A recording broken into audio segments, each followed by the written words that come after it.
মালিক আজকে খেপা কুত্তার মতো খেপে গেল কেন? আরে ওই সাইকেল আর বাইক সেগো মারানির জন্য। একজন খাই বেশি আর একজন খাটাই বেশি। আমার পিঠের উপর উঠলে আমার খুব কষ্ট হয়, তার জন্য আমি তেল বেশি খাই। আমিই ভালো, কম খাই, মালিকের পয়সা বাঁচাই। আরে তুই চুপ কর, তোদের দিন শেষ।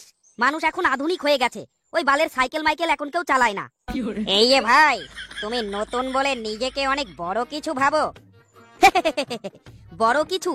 আরে ভাই, তুমি তো এখনো সেই যুগেই আটকে আছো যেখানে মানুষের পায়ের জোরই তোমার গতি। আর আমার কথা শোনো, আমি 1 সেকেন্ডেই তোমার চেয়ে 10 গুণ বেশি স্পিড তুলতে পারি। আমি আধুনিক যুগের বাহন। আরে ভাই, গতি শুধু বাহাদুরি দেখানোর জন্য নয়, বরং কাজের জন্য হওয়া উচিত। তুমি যেটা করো সেটা হলো অহংকার দেখানো।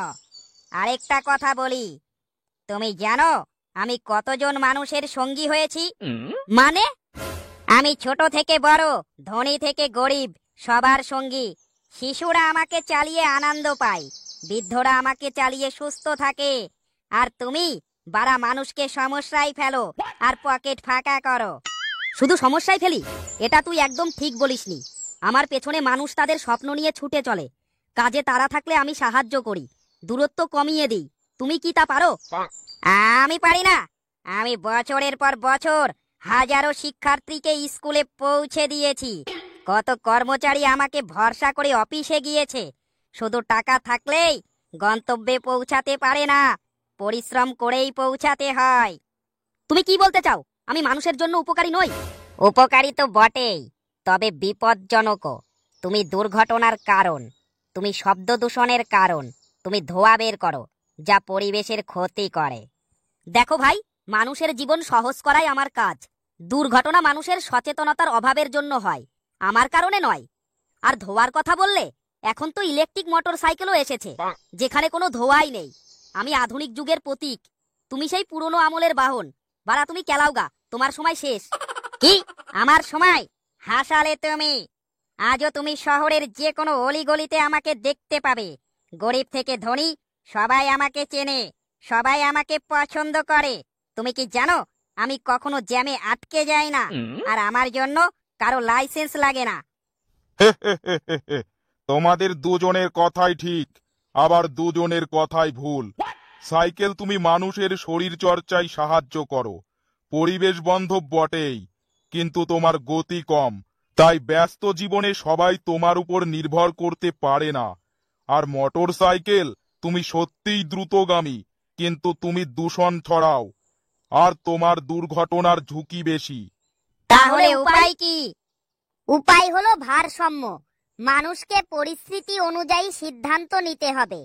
ছোট দূরত্ব বা শরীর ঠিক রাখার জন্য সাইকেল ভালো, আর সময় বাঁচাতে মোটর সাইকেল দরকার।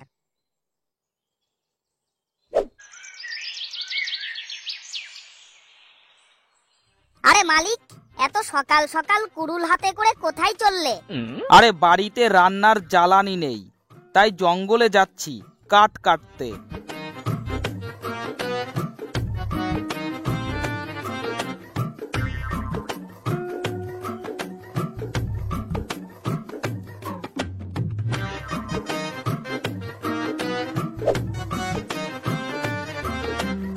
এই যে বাবু, তুমি কেন আমাকে কাটতে এসেছো? তো আমার কাঠের খুব দরকার, বাড়িতে একটু জ্বালানি নেই। আমি বুঝতে পারছি তোমার প্রয়োজন, কিন্তু তুমি একবারও ভেবে দেখেছো আমাকে কাটার ফলে পরিবেশের কি ক্ষতি হবে? কিন্তু তুমি তো শুধু একটা গাছ, তোমাকে কাটলে কি এত বড় ক্ষতি হবে? একটা গাছ মানে শুধু কাঠ নয়। আমি বাতাস পরিশুদ্ধ করি, ছায়া দিই, পশু পাখিদের আশ্রয় দিই, আর সবচেয়ে গুরুত্বপূর্ণ, আমি অক্সিজেন তৈরি করি। সত্যিই তো, আমি তো ভাবিইনি। তুমি না থাকলে আমাদের নিঃশ্বাস নেওয়া কঠিন হয়ে পড়বে। ঠিক তাই, আমাদের কাটতে কাটতে পৃথিবী উষ্ণ হয়ে যাচ্ছে, বন্যা হচ্ছে, খরা হচ্ছে, বাতাস দূষিত হচ্ছে। তুমি কি এটা চাও? না, তা তো চাই না। তাহলে আমি কি করতে পারি? যদি তোমার কাঠের দরকার হয়, তবে পরিকল্পিতভাবে গাছ লাগিয়ে তারপর কাটো। একটা গাছ কাটলে অন্তত 5টা গাছ লাগাও, তাহলে প্রকৃতির ভারসাম্য ঠিক থাকবে। তোমার কথা একদম ঠিক। আমি শুধু গাছ কাটার কথাই ভেবেছি, কিন্তু নতুন গাছ লাগানোর কথা ভাবিনি। এখন থেকে আমি গাছ কাটার আগে গাছ লাগানোর প্রতিজ্ঞা করছি। এটাই প্রকৃতির নিয়ম। মানুষ আর প্রকৃতি যদি একসঙ্গে কাজ করে তবে সবাই ভালো থাকবে।